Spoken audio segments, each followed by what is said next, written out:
کہ ہم نے دنیا میں محتاط زندگی بسر کرنی ہے۔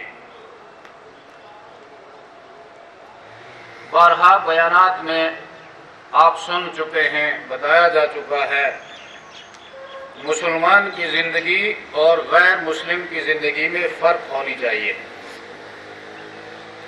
اور یہ فرق کو ملحوظ رکھے گا تو پھر اپنے رب سے فریاد بھی کر سکے گا، دعا مانگ سکے گا، اللہ اس کی دعا سنے گا، قبول فرمائے گا، اس کی مدد کرے گا۔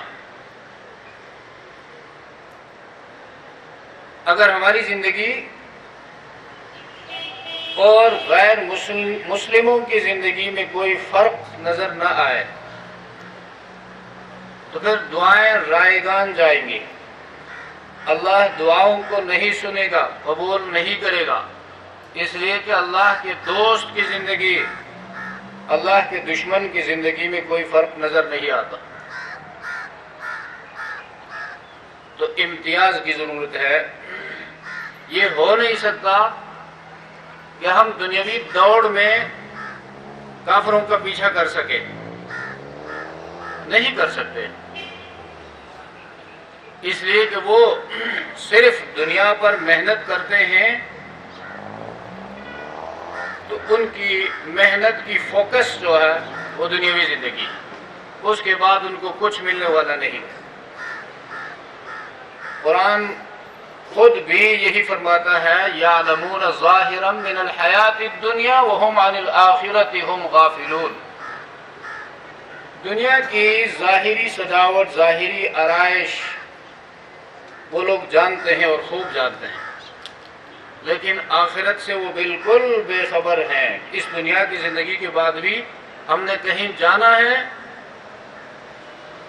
کوئی اور زندگی ہے، اسے بالکل بے خبر ہے، ان کو پتہ ہی نہیں، اس لیے کہ ان کی تمام سورسز لگی ہوئی ہیں اس زندگی کے اوپر، جس کو مادی زندگی کہا جاتا ہے، جس زندگی کو ہم صرف جسم پالنے کے لیے ہم استعمال کرتے ہیں۔ اس جسم کے اندر ایک روح بھی ہے، اس روح سے، روح کی زندگی سے، اس روح کی حیات سے وہ بالکل بے خبر ہیں، حالانکہ قرآن تو یہ کہتا ہے اصل چیز روح ہے۔ روحانیت کی وجہ سے آدم علیہ السلام مسجود ملائکہ ٹھہرے ہیں۔ آدم کا بدن، جسم تو بن چکا تھا، روح اس کے اندر نہیں آئی تھی، فرشتوں کو سجدہ کا حکم نہیں ہوا تھا۔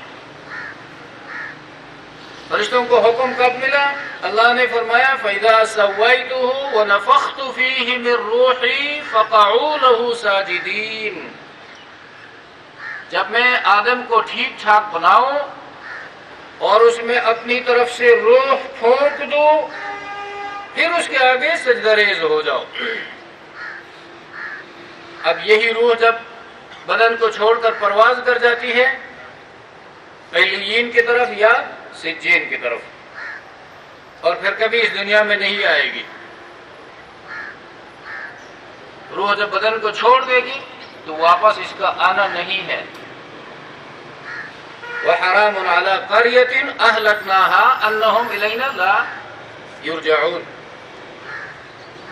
اور بند کر دیا ہے ہم نے ان روحوں پر جو اللہ کی طرف چلی جائیں گی، ابدان کو، اجسام کو چھوڑ کر جدا ہو جائیں گی، اس دنیا میں واپس کبھی نہیں آئیں گی۔